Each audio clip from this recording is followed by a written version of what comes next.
everyone, welcome to Build by Jennett. I am so excited you could make it today because I absolutely love the house that I'm going to show you. I'm super proud of it. So today I am bringing you a English cottage inspired by the chocolate box cottages.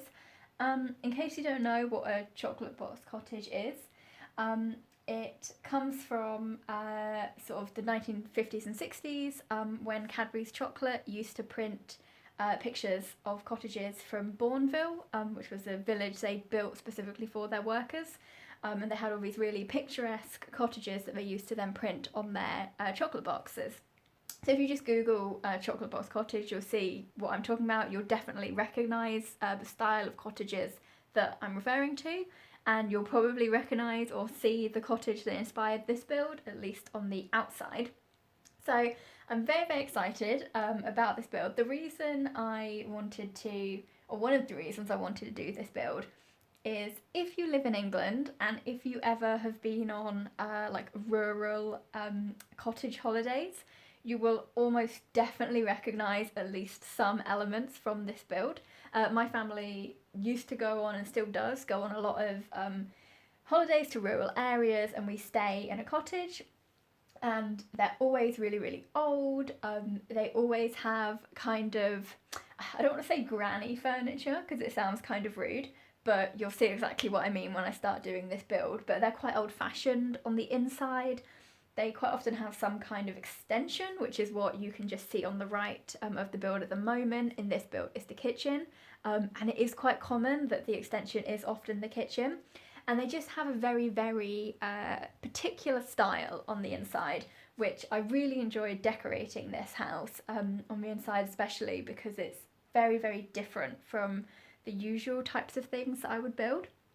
But anyway, as you can see at the moment, I'm messing around trying to make dormers, and then I realised that I didn't actually want to make dormers. That wasn't what I was trying to aim for. What I actually wanted was a different piece of roof over those front windows, those upstairs windows. I wanted to rotate the roof round and have a little extra bit, but you can't really do that, I don't think. Roofing's not my strongest point, but I couldn't figure out a way of doing it without adding extra layers and extra floors. Like if it's just a square, I don't know how to do that type of roofing. If you know what I'm referring to, and if you know what I was trying to achieve and you know how to do it, please let me know in the comments, because yeah, I think I cut out some other bits of me messing around with it, just trying to do what I wanted to do. I don't even know what the word for it is, because it's not a dormer, because it doesn't come out of the roof.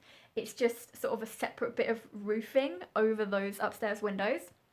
Anyway, I gave up and I just ended up pulling the roof a little bit lower over the windows, because it is quite common with cottages, especially old cottages with thatched roofs.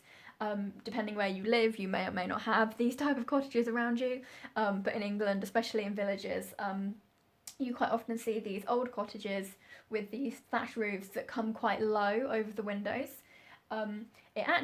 These cottages end up being quite dark on the inside, which is a bit of a pain, but this one doesn't turn out too dark on the inside. You'll see later on, but the type of light I use is one that I never ever used, and it actually makes it really warm. It's a really warm lighting on the inside. It looks super cozy. I love it. So yeah, the floor plan is very simplistic for this build. So it's got 2 bedrooms, but you'll see as we get into the furnishing, the second bedroom, I've put 2 kids' beds in there. Again, if you've ever been to one of these cottages, especially when they're used for holiday lets, there's always at least one bedroom that has 2 beds in it, if not more than one, because, you know, I suppose you can get more money if you're renting it for a holiday property. But I figured this house could be used as possibly a like grandma cottage and grandkids come and stay with them, possibly a family that wants a bit more of a traditional home. Again, I would love to have like a renting system for houses. I know I mentioned this last time, but I'm going to keep mentioning it until it happens, because it's like super cute. I've built it in Brindleton Bay. Is that what the word's called? Yes, I never say it out loud. I built it in Brindleton Bay. It's in the Hindquarter Hideaway, which is right at the back.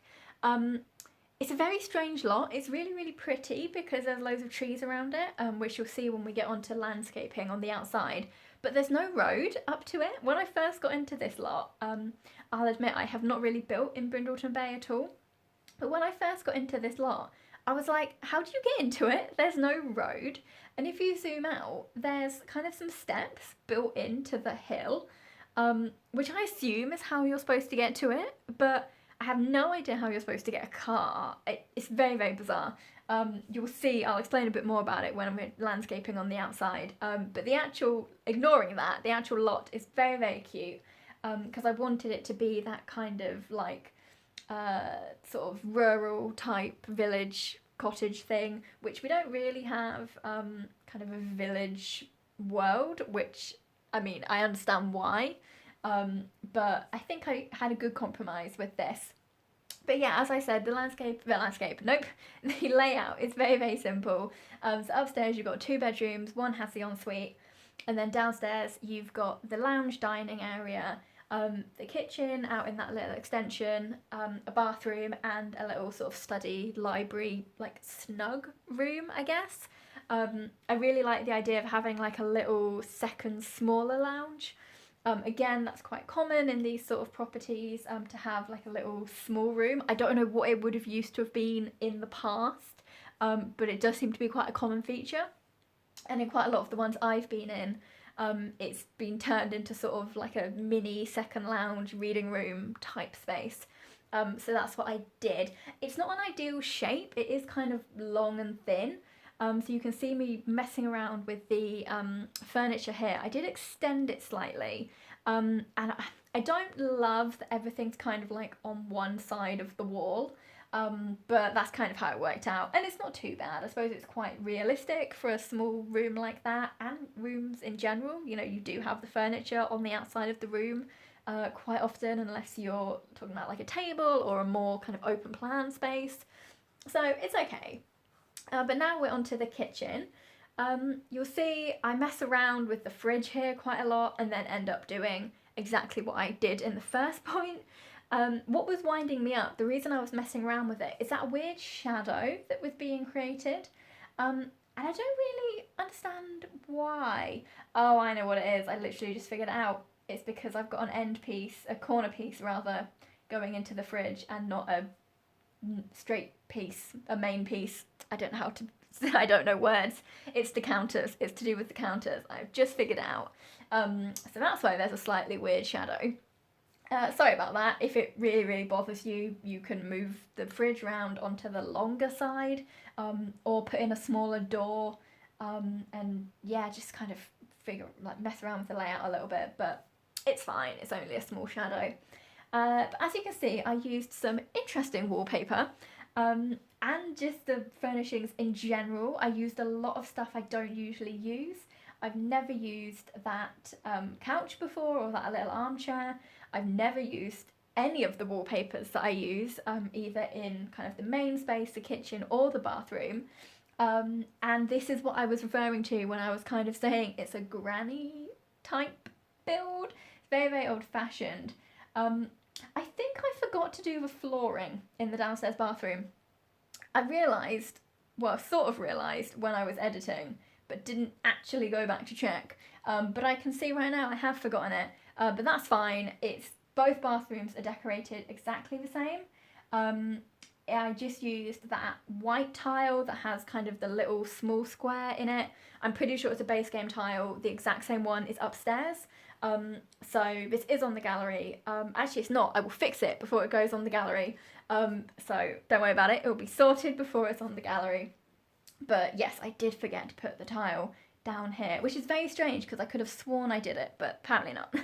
So I'm now just pulling out a few clutter items for the kitchen. Just kind of standard stuff. I wanted to use Debug more, and I wanted to use Debug loads more with the landscaping, but I hate the Debug menu. I hate it, I hate it, I hate it. I think it's Simlessy. I'm pretty sure it's Simlessy. It has some rooms on the gallery that are like clutter item shelves things, that she's pulled out of Debug. which I need to download and I need to use those because I love the concept of debug. I absolutely love it, but I just hate how long it takes to find anything.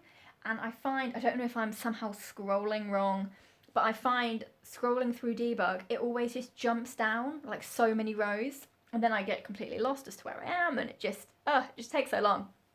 So yes, unfortunately, we have to pay for everything. There is a small amount of the landscaping which is a debug item, but I think the build comes in at around 60,000-ish.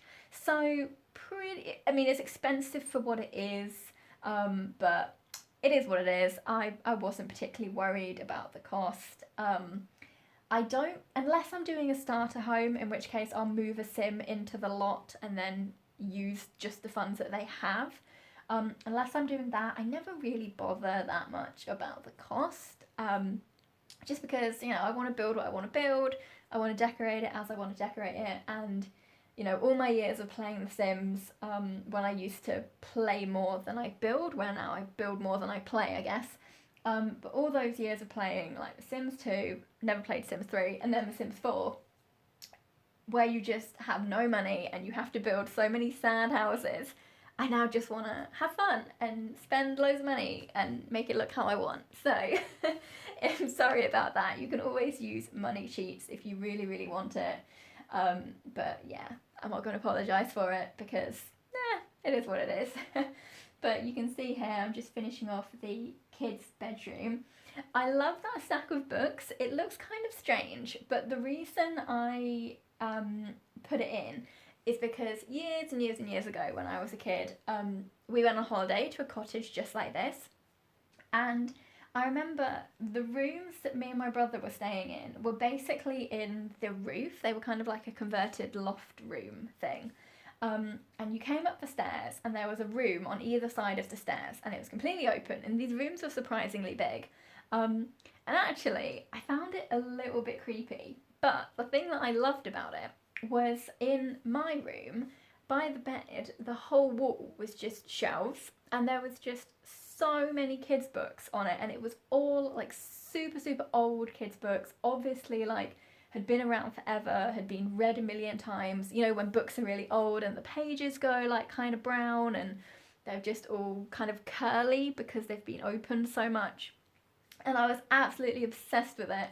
It was super, super cute, and despite the overall creepiness of being in this massive open loft, like with no doors, like on the rooms or whatever it was, these books definitely made up for it. And that stack of books in the kids' room kind of reminded me of it. It just reminded me of going to like a little holiday cottage and there just being all that random stuff that people just put in holiday cottages as like entertainment, like the random board games and the random books and like the weird things that you've never heard of or thought about ever before.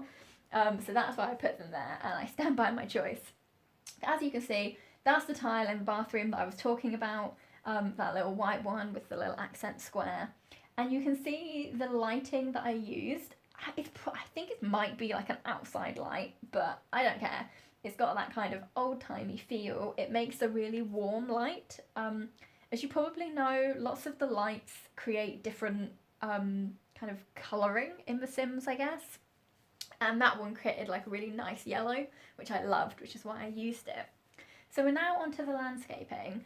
What you don't see in this is I say hours, that's an exaggeration, the many, many minutes I cut out at the beginning of this, where I was trying to get kind of like an archway over the door. So I didn't want a porch, I didn't want a full roof, but what I wanted was kind of like an archway.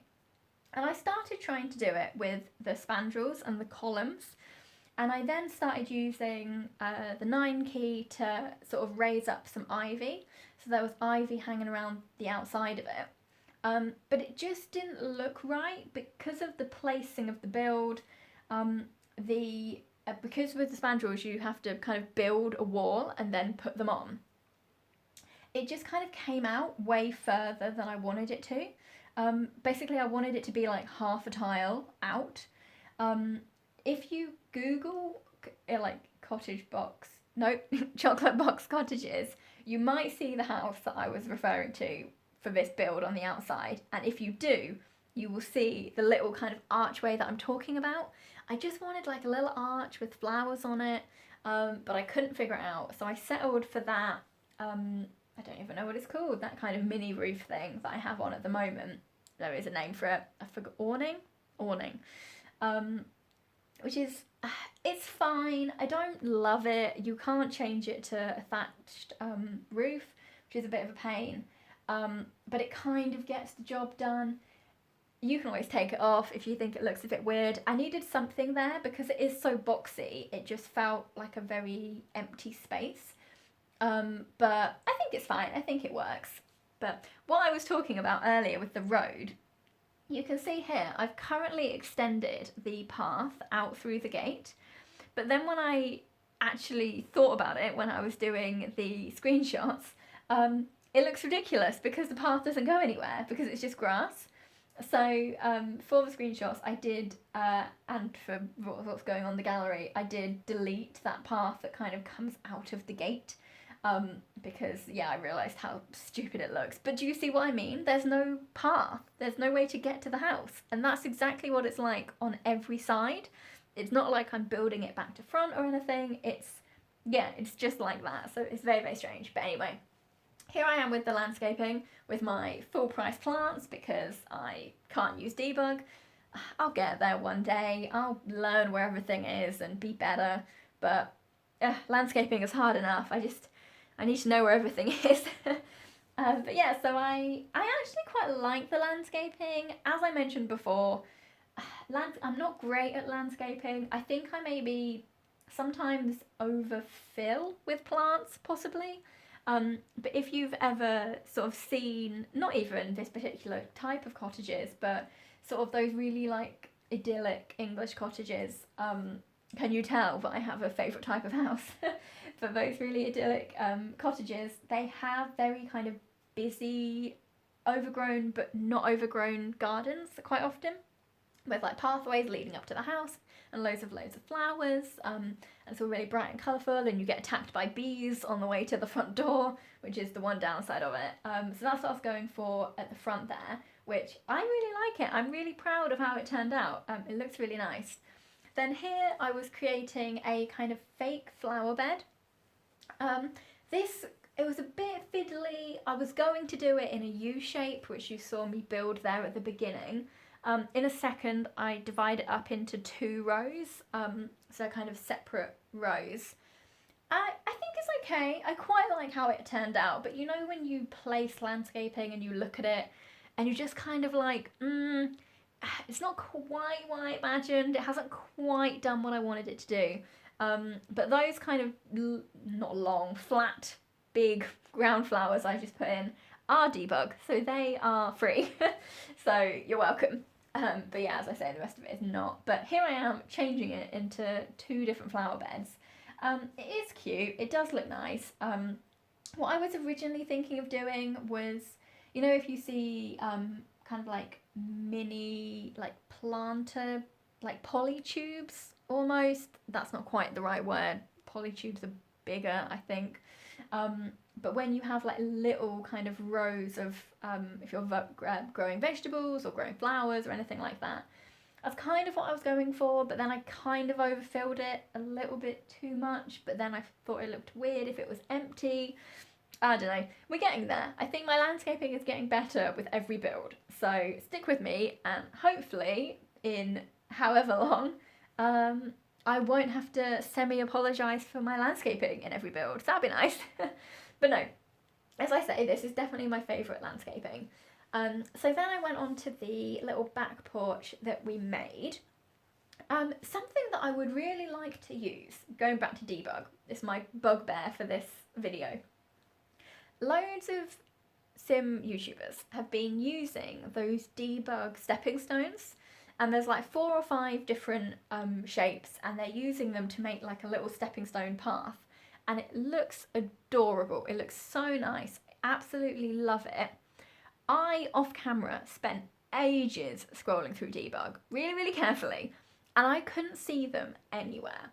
So if you know where they are, or more specifically, if they come with a particular pack, which I'm guessing might be the problem. I mentioned last time, I don't have that many packs. I did miss one off. I do have Realm of Magic, which I forgot to mention because I don't use it as much as I should, and I really need to get to grips with it and things. But yeah, the packs I have are, including Realm of Magic, Vampires, Seasons, Cats and Dogs, and Island Living. So where are these stepping stones? Are they in a different pack? I really hope they're not because I love them, but I think they probably are. So again, if you know, please let me know. I did Google it. I was like, where are the Debug Stepping-Stones? And all I could find were some weird slate stones that I think, I didn't even see them, but yeah, I couldn't find what I was looking for. So please be better than Google and please tell me where they are. But yeah, so out here we've got a couple of chairs. I did, as you probably just saw, think about putting a dining table out here as well, but decided against it. I figured it was kind of too much furniture in a small space, and I actually preferred having the little chairs there. You could sit out there with a drink in the evening and it'd be really nice. So I decided not to put the table out there, but if you really want a table out there, absolutely put one out, go ahead. Onto the screenshots now, so I hope you enjoy and I'll speak to you all soon.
I hope you enjoyed it, guys. This is hands down my favourite build I've done so far, so I hope you like it too. Please subscribe if you want to see more from me, and follow me on Instagram. I have various different Instagram accounts and the links are down below. Thanks!